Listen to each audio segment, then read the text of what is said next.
खुद तो डूबेंगे सनम, तुम्हें भी ले डूबेंगे, ये स्थिति है। ठीक तो आपके सामने कहा उन्होंने भाई, कभी कांग्रेस के लिए तो आइटम बोलते हैं, कभी इमरती की चाशनी बोलते हैं। ये शब्द क्या?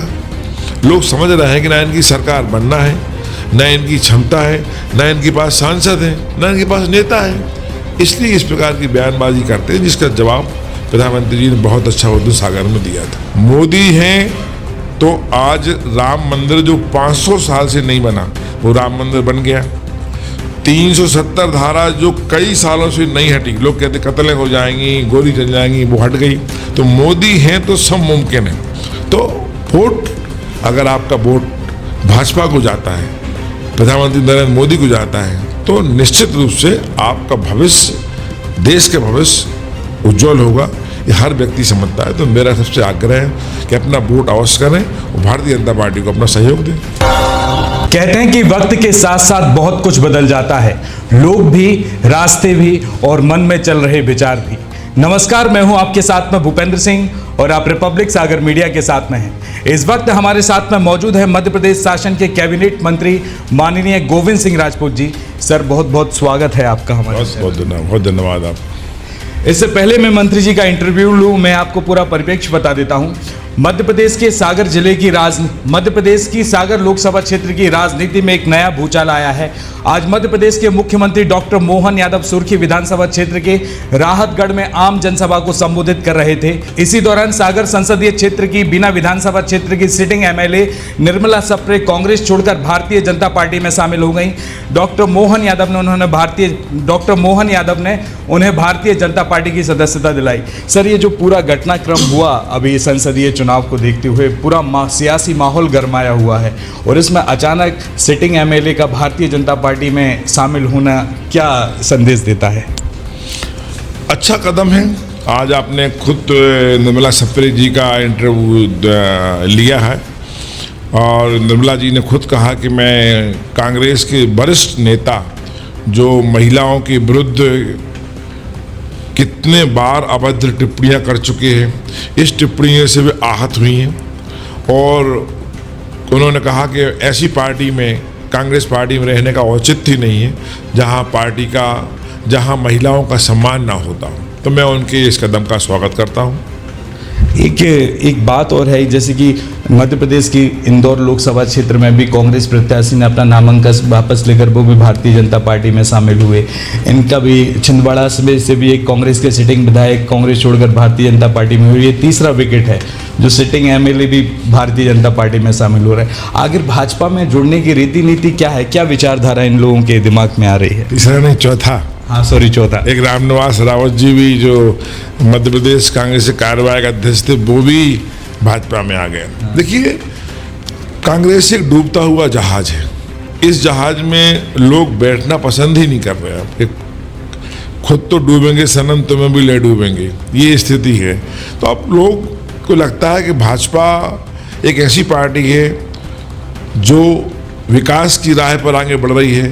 भाजपा के नेता और मोदी जी के नेतृत्व में ऐसी पार्टी और सरकार है जिसने देश का नाम पूरे विश्व में रोशन किया है। आज गरीबों के लिए, हर वर्ग के लिए भारतीय जनता पार्टी की सरकार कर रही है। तो लोग प्रभावित हैं और वो भारतीय जनता पार्टी से जुड़ रहे हैं और जुड़ना चाहिए। मैं तो कहता हूँ जितने लोग जुड़ना चाहे उनका स्वागत है। पूरे देश में लोकसभा चुनाव चल रहे हैं। भारतीय जनता पार्टी का एक तरफ नारा है कि इस बार के लोकसभा चुनाव में भाई 400 लोकसभा सीटें पार करेगी। इसी के मद्देनजर भाई मध्य प्रदेश की 29 लोकसभा सीटों पर काबिज होना चाहती है। 4 जून को चुनावी परिणाम आएंगे और 7 जून को यहाँ पर सागर के संसदीय क्षेत्र में मतदान है। क्या लगता है आपके लिए? देखिए, सागर लोकसभा सीट तो मैं समझता हूँ बहुत अच्छे मतों से जनता जिताएगी। मध्य प्रदेश की बात हम करें तो मध्य प्रदेश में 29 की 29 सीट, 28 तो वहाँ पर पहले थी, 29 की 29 सीट इस बार भाजपा बहुमत से जीतेगी, ये तय मानिए।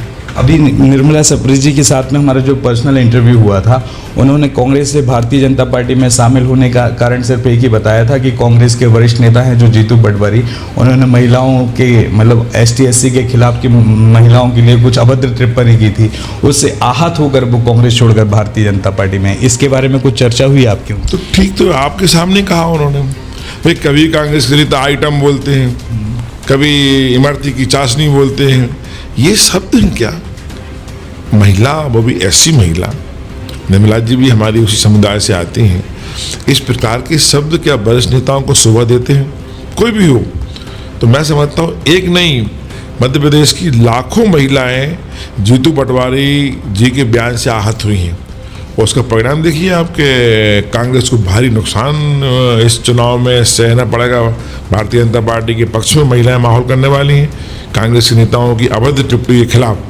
24 अप्रैल को देश के प्रधानमंत्री आए थे, आपने उनको मतलब सेहरा पहनाकर उनका स्वागत भी किया था, पगड़ी भी पहनाई थी उनके लिए। उन्होंने कांग्रेस पे कई गंभीर आरोप लगाए। एक तो इनहेरिसमेंट टैक्स का लगाया कि कांग्रेस की सरकार अगर आती है तो आपके घर में अगर आपके 2 घर होंगे तो एक कांग्रेस ले लेगी, 2 गाड़ियाँ होंगी तो एक कांग्रेस ले लेगी। यहाँ तक कि महिलाओं के मंगलसूत्र तक पे आरोप लगाया कि वो लेके कांग्रेस अपने वोट बैंक को दे देगी। तो ये कैसा मतलब कैसा स्टेटमेंट है, जबकि कांग्रेस बोल रही है ऐसा कोई उन्होंने अपने न्याय पत्र में लिखा ही नहीं है।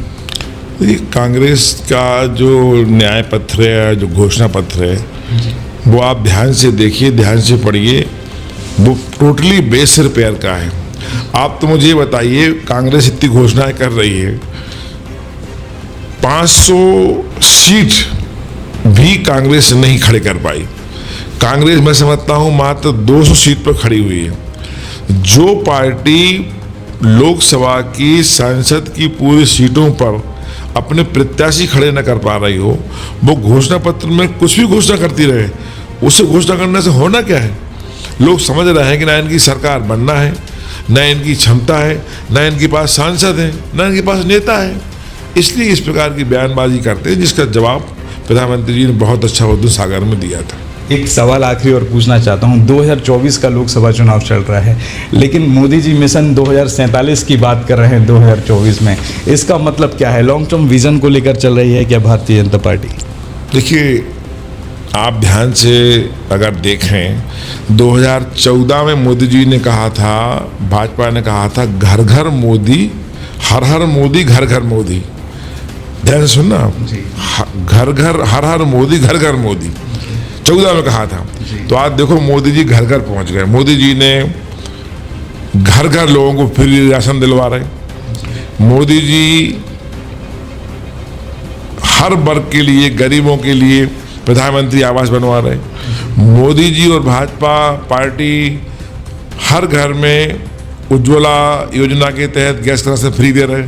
मोदी जी ने हर गांव में, हर घर में नल की टोटी लगवा दी, तो मोदी जी घर घर पहुंच गए। फिर मोदी जी ने कहा 2019 में कि मोदी है तो मुमकिन है, मोदी है तो मुमकिन है। 19 में कहा, देखिए मोदी हैं तो आज राम मंदिर जो 500 साल से नहीं बना, वो राम मंदिर बन गया। 370 धारा जो कई सालों से नहीं हटी, लोग कहते कत्लें हो जाएंगी, गोली चल जाएंगी, वो हट गई। तो मोदी हैं तो सब मुमकिन है। अब मोदी जी ने कहा है कि मोदी की गारंटी है, तो मोदी की गारंटी है कि जो अभी तक नहीं हुआ वो होगा। देश विश्व की तीसरी शक्ति बनेगा, ये मोदी की गारंटी है। तो लोगों को मोदी जी पर विश्वास है, मोदी जो कहते हैं वो करते हैं, इसलिए आज जनता मोदी जी के साथ है। 7 तारीख को मतदान है सागर के संसदीय क्षेत्र में, काफ़ी और लोकसभा क्षेत्र में है। क्या संदेश देना चाहते हैं चैनल के माध्यम से? मतदान देने से पहले मतदाता किन किन बातों को आखिर ध्यान में रखें? मैं तो एक कहूँगा कि सही मतदाता पहले तो वोट डालें। वोट बहुत ही अमूल्य होता है, अधिक से अधिक मतदान सभी को करना चाहिए, क्योंकि एक बार 5 साल में अवसर मिलता है। दूसरा, वोट डालने के पहले सोचना चाहिए कि आज विकसित भारत के लिए हम वोट दे रहे हैं, आधुनिक भारत के लिए वोट दे रहे हैं, भारत विश्व की तीसरी शक्ति बने, इसके लिए वोट दे रहे हैं। तो वोट, अगर आपका वोट भाजपा को जाता है, प्रधानमंत्री नरेंद्र मोदी को जाता है, तो निश्चित रूप से आपका भविष्य, देश का भविष्य उज्जवल होगा। ये हर व्यक्ति समझता है। तो मेरा सबसे आग्रह है कि अपना वोट अवश्य करें और भारतीय जनता पार्टी को अपना सहयोग दें। बहुत बहुत धन्यवाद सर चैनल के साथ में जुड़ने के लिए। जैसा कि आपने देखा कि अभी हमारे साथ में थे मध्य प्रदेश शासन के कैबिनेट मंत्री माननीय गोविंद सिंह राजपूत जी। आज यहां पर सुर्खी विधानसभा क्षेत्र की राहतगढ़ में मध्य प्रदेश के मुख्यमंत्री डॉक्टर मोहन यादव ने आम जनसभा को संबोधित किया। इसी दौरान मध्य प्रदेश के सागर जिले की बीना विधानसभा क्षेत्र की सिटिंग एमएलए निर्मला सप्रे कांग्रेस छोड़कर भारतीय जनता पार्टी में शामिल हो गई।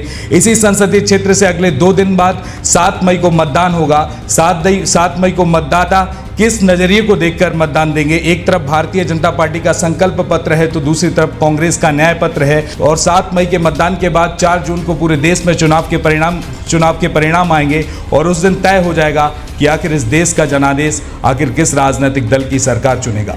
फिलहाल इस एपिसोड में इतना ही। मैं भूपेंद्र सिंह रिपब्लिक सागर मीडिया की ओर से आप सभी से विदा लेता हूं। जय हिंद, जय भारत। रिपब्लिक सागर मीडिया को सब्सक्राइब अवश्य करें, और आप हमारी आने वाली सभी वीडियो को देखना चाहते हैं तो आपको उसके लिए घंटी जरूर दबानी पड़ेगी, ताकि आपको सभी वीडियो की नोटिफिकेशन समय समय पर मिलती रहे। रिपब्लिक सागर मीडिया पर जो भी वीडियो आएगा वह सच की कसौटी पर कसकर ही आएगा।